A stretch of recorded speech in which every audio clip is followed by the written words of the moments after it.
So, we're going to talk today about the proven principle. This is a scientifically proven principle that makes things really easy. It simplifies what feel like messy relationship problems. If you feel like you have a lot on your plate and it feels complicated and there's so many things that have been piling up, resentments, conflict, shutdown, whatever it is, sometimes it's hard to untangle and figure out where to even begin. And I think that this proven principle is such an easy way to start and focus on one thing that's going to be constructive and powerful right away.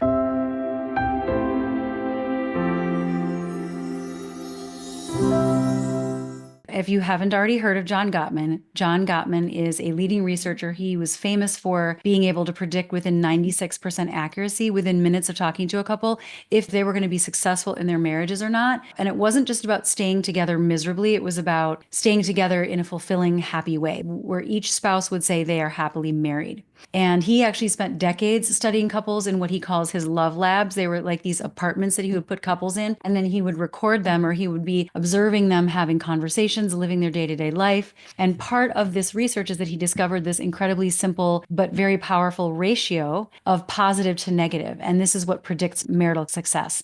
Now, there's other things that he uses in that 96% success rate in prediction is not just the 5-to-1 ratio. It's also some other things that he looks at.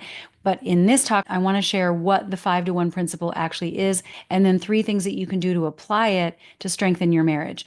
And I like it because it's measurable and because it's pretty black and white. Like you can see exactly what you're doing and you can track it and you can consciously expand it and adjust it and recalibrate depending on how things are going for you. So what this is, it refers to the balance of positive to negative interactions in a marriage. And that is defined by the couples. And we'll get into like what is considered a positive interaction according to the research in just a minute. But what he found is that for every negative interaction, a healthy and stable couple has at least 5 positive ones. Couples that are on the brink have about a 1-to-1 ratio or less.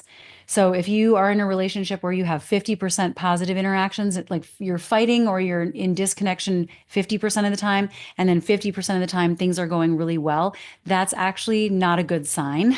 Couples who fall below the 5-to-1 are in rocky territory and they're at very high risk of divorce. You definitely want to get to 5 or 1 minimum.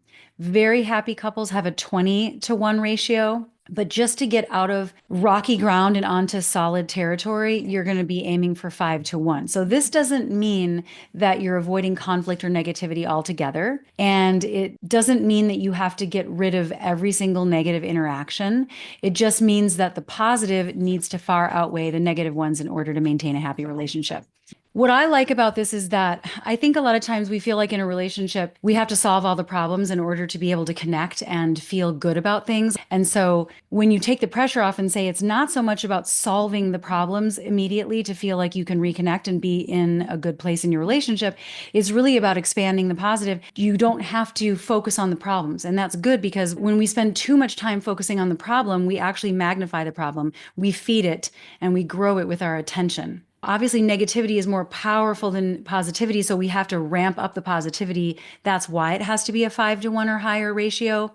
But the good news is that you can control that. You can expand the number of positive interactions and make the negative marginal and weaker, and it doesn't have as much power to impact your relationship or bring you to the brink. And that's kind of how I always start with my clients is table the hot button issues that you haven't been able to solve for now.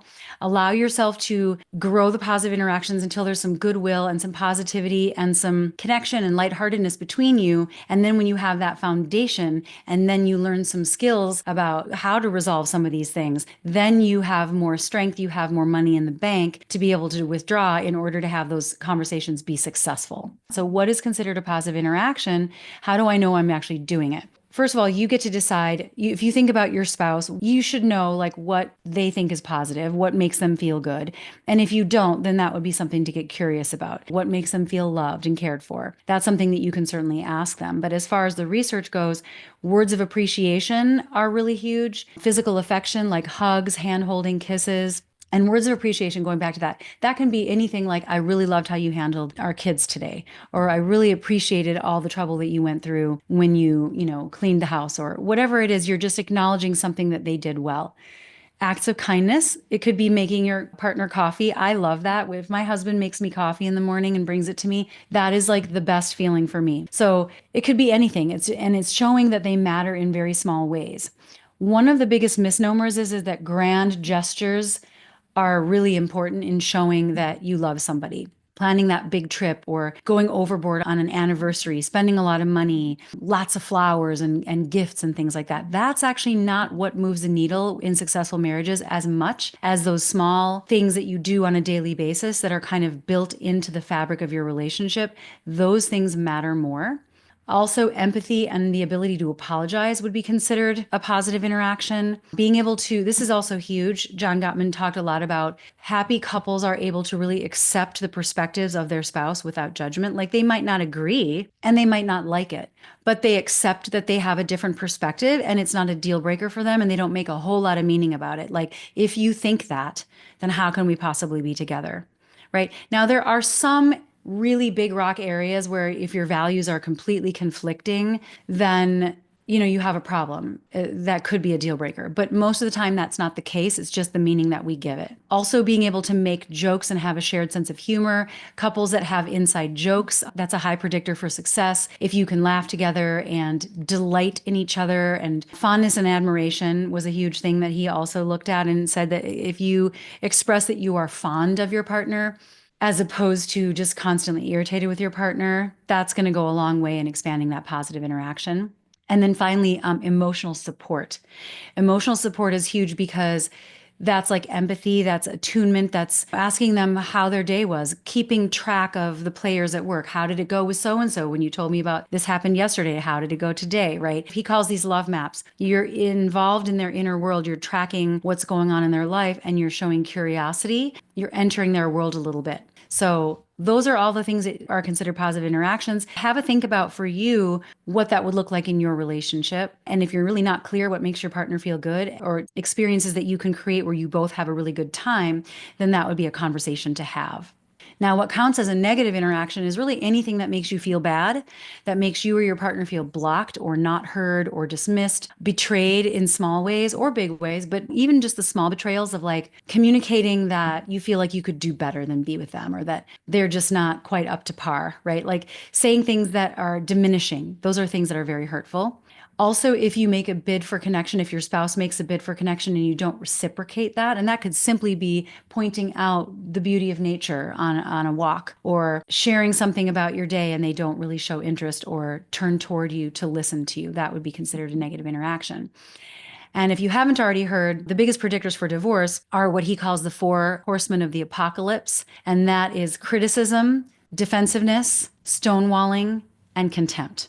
And contempt was another huge predictor. So when I said there are other things that he would look at to predict success in a marriage, if anybody was rolling their eyes or doing like a little smirk, like that sarcastic laugh or smirk at some, when your spouse says something that you think is ridiculous and you either roll your eyes or smirk, that's a sign of contempt. And that is actually the most toxic. It's the biggest red flag of all the horsemen of the apocalypse, as he calls them. These are the four biggest things that you have to try to stay away from. Now, most relationships have some criticism and defensiveness in them. It's really just a matter of degree again, right? Going back to the ratio. How often are you in that cycle? Sarcasm and dismissiveness and stonewalling and silent treatment and all of these things are also very toxic communication styles. That's really what you want to be looking for is how can I reduce the number of times where I'm either criticizing or stonewalling or being defensive or acting in contempt towards my partner. I have to reduce that. And then at the same time, bolster around that those positive interactions that makes it so much easier. Because, like I said earlier, it brings in goodwill, it brings in good feelings, it helps you feel more hopeful. There's just more positive energy. And so all of that is a lot easier. So how can you apply this? There's three things that I've kind of woven into my conversation already. But if you can narrow this down in a really strategic way, to increase your positive interactions by using intentional acts of kindness, turning towards your spouse instead of turning away from them when they are making a bid for connection, and having daily check-ins. Try to check in every single day, 10 to 15 minutes. Talk about something other than logistics, other than childcare, other than, anything that is like just the daily grind. Something that you were reading about that you thought was interesting. Something that happened at work that was funny. A movie that you really want to watch. Things like that. Of course, you want to at the same time be minimizing those negative interactions, which I also mentioned, but learning how to repair is a really big part of that. Because if you have had a negative interaction, that can linger a lot longer. And it's not so much about never falling out of connection. It's not about always staying in harmony. It's about the ability to come back into connection and repair, right? That's going to be a superpower in any healthy marriage. How do you clear the air truly? Not just put it under the rug, but actually feel like we've resolved that and it doesn't even inform my perception of them in the, because that's going to help you reduce those negative interactions or heal from them, clear them out as quickly as possible. And then the third thing is just to track that ratio, like I mentioned at the beginning. Be aware of it. At the end of the day, like I have my clients do journaling and then they do like at the end of the day sort of a gratitude journal, and part of that could be just tracking. If you're already doing that, and a lot of people do this already, what am I grateful for? What went well today? How many positive interactions do I feel like I had with my spouse? How many negative interactions? It's better if you do it every day because it's hard to remember as the days go by. If you try to do it once a week, it's just too much time has passed. But if at the end of the day, you can just think through the day, you might realize that there's a lot of little positive things that are happening. Not only is it good to track, right, just so that you can look at it and gauge yourself and look at where you need to tweak things a little bit, right, to give you more information, but it also helps you realize and not overlook, because couples in crisis will overlook the positive things that are actually happening. It's like they unconsciously filter them out. So when you track your ratio, you're going to be able to recognize, like, oh, there's actually a lot of really sweet things that happened today that I might have taken for granted.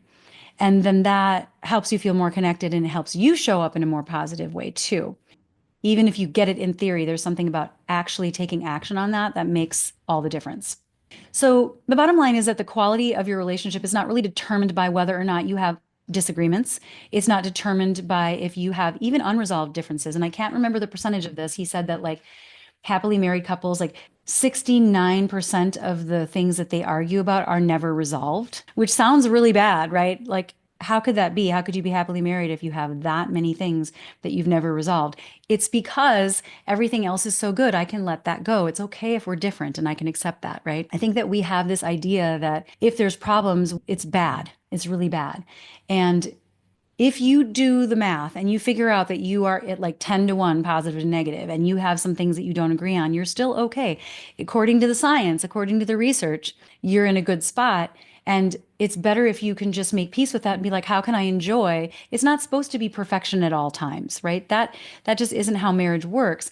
But it's about having a very healthy ecosystem in which you can be true to yourself, have moments of conflict. And Terry Real calls this fierce intimacy, that actually conflict, healthy conflict, falling out, coming back together and repairing is what deepens trust. It deepens emotional intimacy and strengthens your foundation so that you feel very safe in the relationship.